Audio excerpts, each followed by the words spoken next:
तो गाइस मैं हूं अंकित और आप देख रहे हैं रेसलिंग फैंस नेटवर्क। तो भाई स्मैकडाउन एक बैंगर एपिसोड तो था ही, लेकिन स्मैकडाउन खत्म होने के बाद कोडी रोड्स भी आते हैं। अब कोडी रोड्स वैसे एडवर्टाइज थे, कोडी ने अनाउंस भी करा था कि वो स्मैकडाउन में प्रेजेंट होने वाले हैं, लेकिन हम सब ने ऐसा एक्सपेक्ट कर लिया था कि वो शो पे ऑन एयर आएंगे। आना भी चाहिए था उनको, लेकिन डब्ल्यूडब्ल्यूई ने थोड़े से प्लान्स को शायद पोस्टपोन करा एंड अभी वो अगले हफ्ते देखने को मिलेंगे विद सेथ रॉलिंग्स। लेकिन कोडी रोड्स शो खत्म होने के बाद ऑफ एयर में आते हैं, डार्क में आते हैं एंड कोडी रोड्स आगे क्या कहते हैं वो आप लोग देख सकते हो। कि मैं आपको वीडियो सिर्फ दिखा सकता हूँ, ऑडियो नहीं, मैं आपको बता देता हूँ।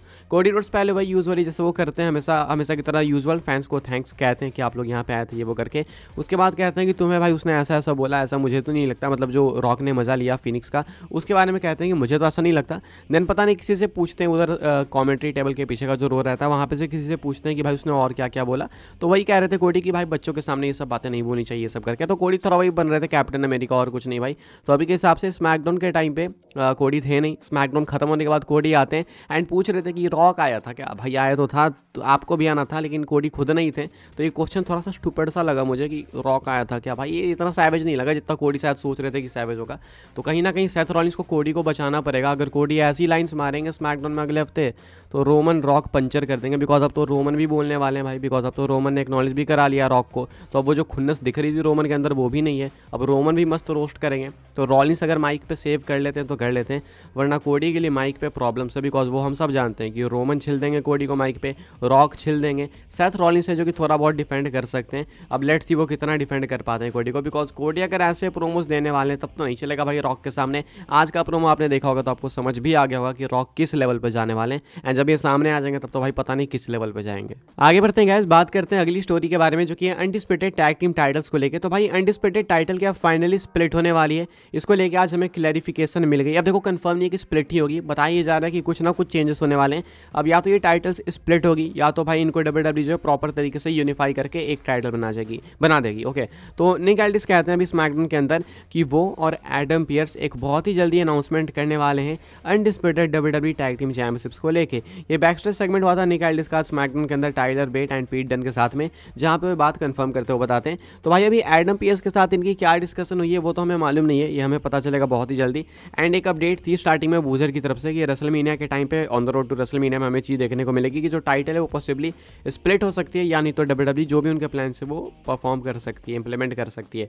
तो एक रिपोर्ट बहुत पहले ये थी कि डब्ल्यूडब्ल्यूई स्प्लिट ही करने वाली है टाइटल को एंड दो अलग सेट ऑफ टाइटल्स जो है डब्ल्यूडब्ल्यूई ने ऑर्डर भी कर लिए, वो बन के रेडी भी है बैकस्टेज। तो उनका कुछ अलग कहना था, डिज़ाइन वगैरह भी बताया गया था उस टाइम पे। तो अभी पता नहीं डब्ल्यूडब्ल्यूई उन डिज़ाइंस के साथ जा रही है या फिर नहीं, या तो टाइटल स्प्लिट करेंगे नहीं तो यूनिफाई करेंगे एंड मोस्ट लाइकली ये चीज़ रेसलमेनिया से पहले ही आपको देखने को मिलेगी। तो अभी के हिसाब से निक एल्डिस की बात हुई है एडम पियर्स से एंड बहुत ही जल्दी डब्ल्यूडब्ल्यूई आपको ये चीज़ टेलीविजन पर लाते हुए देखेगी जब निक एल्डिस एंड एडम पियर्स इस चीज़ को अनाउंस करते हुए दिखेंगे। अब ये चीज़ क्या होनी चाहिए आप लोग कमेंट करके बताना, क्या टाइटल स्प्लिट होनी चाहिए या फिर टाइटल्स यूनिफाई होनी चाहिए। अगली स्टोरी कवर करते हैं जो कि John Cena and CM Punk को लेकर। तो भाई हमें John Cena and CM Punk का कॉन्फ्रंटेशन, इनका एक सेगमेंट देखने को मिल सकता है रेसलमेनिया 40 के अंदर एंड हमें पता है भाई इनकी बैक स्टोरी, इनकी हिस्ट्री कैसी है। अगर इनका सेगमेंट होगा तो इनका मैच वैसे तो देखो नहीं होने वाला, लेकिन ये सेगमेंट हो जाएगा तो क्राउड इतनी भयंकर इरप्ट होगी कि पूछो मत, इनका कॉन्फ्रंटेशन ही काफ़ी है। ये क्यों हो सकता है, अभी रिसेंट में अपडेट्स निकल के सामने आई है 2-3 जो कि ऐसा डॉट्स वगैरह कनेक्ट कर रही है कि शायद इसी हमें देखने को मिल सकती है रेसलमेनिया 40 के अंदर।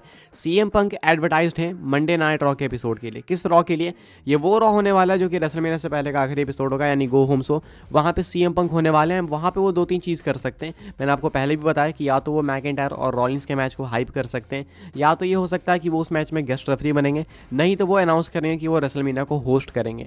अब अगर वो रेसलमेनिया को होस्ट करेंगे, जिसके चांसेस सबसे ज़्यादा है, तो चांसेस है कि जो जॉन सीना है भाई वो उनके को होस्ट बनेंगे, बिकॉज जॉन सीना को लेके भी यही रूमर्स है कि जॉन सीना रेसलमेनिया में एक मेमोरेबल रोल में हो सकते हैं, एक शॉर्ट फन सेगमेंट में हो सकते हैं। अब ऐसा तो नहीं है कि शो को होस्ट करना है तो कोई एक बंदा ही करेगा, जॉन सीना भी कर सकते हैं। इमेजिन करो जॉन सीना सीएम पंक दोनों ही रेसलमेनिया को होस्ट कर रहे हैं, तो भाई ये कितना आइकॉनिक मोमेंट होगा। एंड डब्ल्यूडब्ल्यूई जॉन सीना को मैच में नहीं डालेगी इस बार रेसलमेनिया में, ना ही सीएम पंक मैच में कम्पीट कर सकते हैं। तो अगर इनका मोमेंट हमें देखने को मिले, ये दोनों साथ में देखने को मिले, तो ये बहुत ही बड़ी चीज़ हो जाएगी भाई। तो अभी के हिसाब से रूमर्स है कि शायद हमें John Cena and CM Punk एक सेगमेंट के अंदर इन्वॉल्व होते हुए आपस में देखने को मिल सकते हैं। अभी के हिसाब से रेसलमेनिया 40 के लिए कुछ टॉप रूमर्स में से एक है। तो देख लीजिए होती है या फिर नहीं, कंफर्म नहीं है, लेकिन both CM Punk and John Cena are rumoured for WrestleMania 40। अभी के हिसाब से बताया कुछ हज़ार रिपोर्ट्स वगैरह का ये कहना है। सीएम पंक एडवर्टाइज्ड है जॉन सीना को लेकर रूमर से। सो लेट्स सी क्या होता है। आगे बढ़ते हैं गाइस, अगली स्टोरी कवर करते हैं जो कि अमेरिकन नाइटमेयर कोडी रोड्स को लेकर। तो भाई इस बार रेसलमेनिया के अंदर कंफर्म ही ऑलमोस्ट कि कोडी रोड्स को एक बहुत ही स्पेशल एंट्रेंस मिलने वाली है।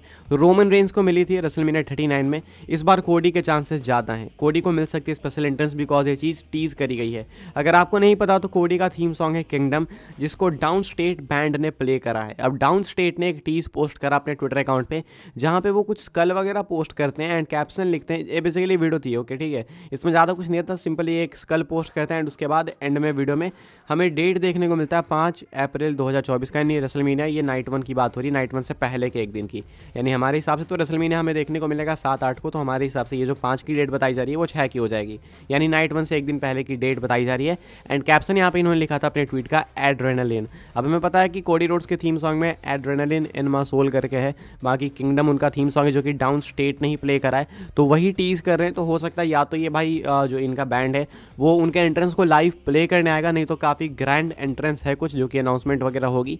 तो अभी के हिसाब से रूमर से ये टीज़ वगैरह हुआ है, तो भाई अभी रूमर्स उठेगी। बाकी वैसे भी स्पेशल एंट्रेंस आई थिंक होने ही वाली थी, तो अभी अगर पहले ही पता चल जाएगा तो आई थिंक वो भी ज़्यादा बेटर होगा। अभी के हिसाब से रूमर्स का फिलहाल कुछ यही कहना है। आगे बढ़ते हैं गैस, बात करते हैं अपनी नेक्स्ट एंड फाइनल स्टोरी के बारे में, जो कि है आज के स्मैकडाउन को लेके। आज के स्मैकडाउन में पता नहीं हमारे यहाँ तो नहीं हुआ, मैंने तो ये चीज़ नोटिस नहीं करी बिकॉज मैं तो सोनी लिव पे देख रहा था, तो मुझे ऐसी दिक्कतें नहीं हुई। लेकिन बाहर में लोग बैक टू बैक ऐसा कंप्लेन कर रहे थे कि स्मैकडाउन के दौरान उनकी जो स्क्रीन है वो ब्लैकआउट हो जा रही है, बिल्कुल ब्लैक हो जा रही है, कुछ दिख नहीं रहा है। एंड वो काफ़ी इंपॉर्टेंट सेगमेंट था भाई, रॉक रोमन के सेगमेंट के दौरान। तो आखिर ऐसा क्यों हो रहा था, इसको लेके क्लैरिफिकेशन मिल चुकी है एंड ये बता दिया गया कि आखिर ऐसा क्यों हुआ। हालांकि हमें इससे मतलब है नहीं कुछ खास, क्योंकि हमारे साथ नहीं हुआ, लेकिन फिर भी ये जानना थोड़ा सा ज़रूरी है। मैं आपको बता दूं, PW इंसाइडर की अपडेट है। The random blackouts on tonight SmackDown broadcast on Fox was because of a fan that has a die Rocky die sign that the network is censoring. PW insider का कहना है कि जो random blackouts आ रहे थे ना SmackDown पे, वो फॉक्स पे इसलिए आ रहे थे बिकॉज फॉक्स नेटवर्क सेंसर कर रही थी एक साइन बोर्ड को, जो कि था डाई रॉकी डाई वाला। ये जो साइन था वो जो फैन लेकर आया था, लेकिन WWE चाह नहीं रही थी कि ये चीज़ जो हमें देखने को मिले। लेकिन एंड में जो है वो काफ़ी हद तक दिखा भी सेगमेंट के दौरान। लाइक हमने देखा कि जब रॉक पॉइंट करते हो ब्लड लाइन वाला, वो जो L साइन करते जो भी, उस टाइम हमें देखने को मिला ये डाई रॉकी डाई वाला। तो अभी के हिसाब से यही कुछ है भाई कि इसको सेंसर करने की कोशिश कर रहे थे। तो मेरा कहना है कि अगर सेंसर कर रहे थे तो उसे छीना क्यों नहीं, ये थोड़ी सी कन्फ्यूजन है, लेकिन ठीक है यही कुछ था। इसको सेंसर करने की कोशिश कर रहे थे। डाई रॉकी डाई वाले चैंट्स या फिर डाई रॉकी डाई वाले साइन बोर्ड्स WWE नहीं चाहती है कि टेलीविजन पे अपीयर हो। अब उसके पीछे मल्टीपल रीजन्स हो सकते हैं। क्या ये सोनी लिव वगैरह पे भी हुआ था, टीवी पे हुआ था, या फिर नहीं, आप लोग बताना अगर आपने देखा हो तो। मैंने तो नहीं नोटिस करा भाई, बिकॉज मेरा बिल्कुल स्मूथ चल रहा था। अभी के हिसाब से गैस इस वीडियो के लिए कुछ अपडेट्स है। आई होप सबको इन्फॉर्मेशन मिली हो तो वीडियो को लाइक करें, शेयर करें, सब्सक्राइब करें चैनल को, ताकि आने वाले टाइम के अंदर आपको और भी ऐसी WWE की न्यूज़, रूमर, अपडेट सब कुछ टाइम टू टाइम मिलते रहे। फॉलो कर सकते हैं आप लोग मुझे इंस्टाग्राम एंड ट्विटर पे, लिंक आपको मिल जाएगी डिस्क्रिप्शन में। ज्वाइन कर सकते हैं व्हाट्सएप चैनल को, उसके भी लिंक आपको मिल जाएगी डिस्क्रिप्शन में। बाकी और भी वीडियो आएगी, आज आएगा 2 और वीडियो आएगी। एक पर्टिकुलर आएगी रॉक वगैरह के ऊपर, क्योंकि इसके ऊपर बहुत कुछ बात करने को, तो मैं अपडेट्स के अंदर घुसा के इस वीडियो को ज़्यादा लंबा नहीं करना चाहता, तो इसलिए उसके ऊपर प्रॉपर वीडियो आएंगे। अभी के हिसाब से इस वीडियो के लिए कुछ इंपॉर्टेंट अपडेट्स थी एंड आई होप्स आपको इन्फॉर्मेशन मिली हो। मिलते हैं अगली वीडियो में।